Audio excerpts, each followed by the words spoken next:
It is not Europe that has failed its Muslims. It is Islam that has failed Europe. I'd argue Islam has failed its Muslims. I'm a British female. I love this country and I give this country. Now you're calling me a problem. I don't think I am. I think you are. Second point is... Boom! Douglas Murray just dropped a truth bomb that has the left scrambling. He's not afraid to say it. Islamic terrorism is a real problem, and it's directly tied to the teachings of Islam. He's not mincing words, folks. He's calling out the violence, the intolerance, the attacks committed in the name of this ideology. And you can bet the politically correct crowd is going to lose their minds over this. Stay tuned, because Murray is about to dismantle their narrative piece by piece.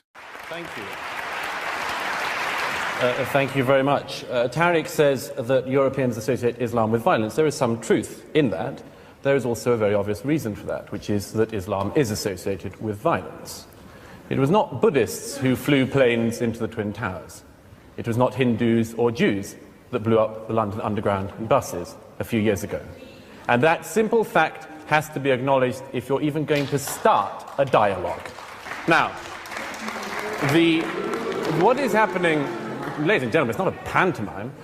I'd argue that Europe has done not too badly, considering the circumstances. In the middle of the last century, there was an almost negligible Muslim presence in Europe. At the turn of the 21st, in Western Europe alone, there were 15 to 17 million Muslims. That's a very fast migration, ladies and gentlemen, one of the fastest in human history. And no society would find it easy to deal with that kind of migration. As it happens, European societies, Western European societies have, I think, dealt with this much better than some would. Certainly, Muslims coming to live in Britain and in Western Europe enjoy more rights and better rights, among them freedom of worship, than they do in any Islamic country in the earth here today. We do have a problem. We have a problem when the failures of Islam throughout the world, the failures of all Islamic societies, come here into Britain. Their intolerance of freedom of conscience, their intolerance of apostates, their intolerance of freedom of expression and freedom of speech, their intolerance of minorities, other religious minorities, sexual minorities, their intolerance of gays, their dislike and distrust of half of the population, women, and many, many other things. And the call, what's more, for a parallel legal system within Britain and European societies. This is monstrous. No other group behaves like this, asks for parallel laws. This is a fundamental problem, and it's one we're going to have to deal with. It's a problem between a society, Western Europe, that believes that laws are based on reason, and Islam that believes that they are based on revelation. Between these two ideas, I'm not sure there is very much compromise for Europe. It is not Europe that has let down its Muslims, but the Muslims of Europe that have let down Europe. This is not solely something which we have to say we can never reconcile. Of course we can reconcile this, but we need to be honest about it. We need to be frank about it, and we cannot avoid things just because they are unpleasant. And if there were one thing I would wish Muslims in Europe could learn today, as fast as possible, it would be this: that you have no right in this society not to be offended. You have no right to say that because you don't like something you can commit violence, or you would like something to be stopped or censored. You have no right to have more hate laws or hate crime laws or hate speech laws just to defend Islam. You have to realize, the Muslims of Europe have to realize, that a society in which even your deepest feelings can be trodden upon is the only society worth living in. And the sooner we can learn that, the sooner that Islam can learn that within Europe, the better. It is not Europe that has failed its Muslims. It is Islam that has failed Europe. I'd argue Islam has failed its Muslims. Thank you. This Muslim woman is trying to deflect and play the victim, but Douglas Murray isn't letting her get away with it.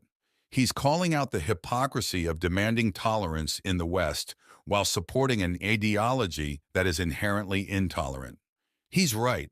Look at the Islamic world. Where is the freedom of conscience? Where is the freedom of speech? Where is the equality for women and minorities? These things don't exist in Islamic societies because Islam itself opposes them. With the headscarf, and then we'll come to our panel.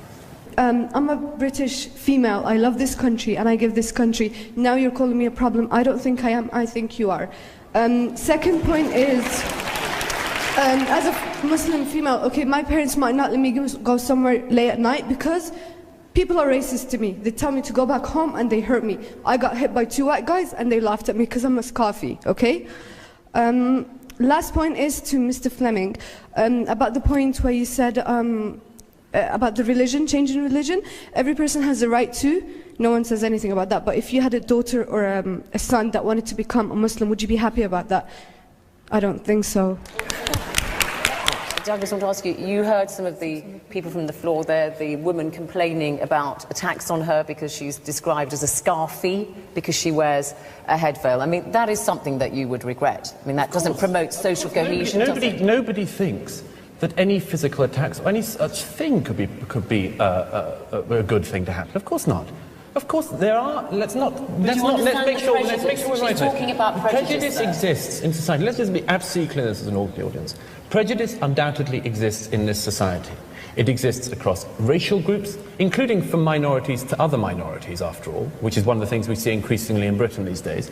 And it is also the case that people, in particularly famously lower socioeconomic groups, are likely to feel hatred for other groups. That is one of the things that has to be tackled, and everyone, I think, in this hall, I'm sure, we're in agreement that that should be tackled. But do not mix up somebody, a thug, a racist, and so on, attacking somebody in a street with the right of Fleming and me to say what we see in the Quran, what we think of Muhammad, and maybe even asserting our right to say so. Okay, all right. Murray is absolutely right. We need to be honest about the problem of Islam. We can't keep sweeping the uncomfortable truths under the rug.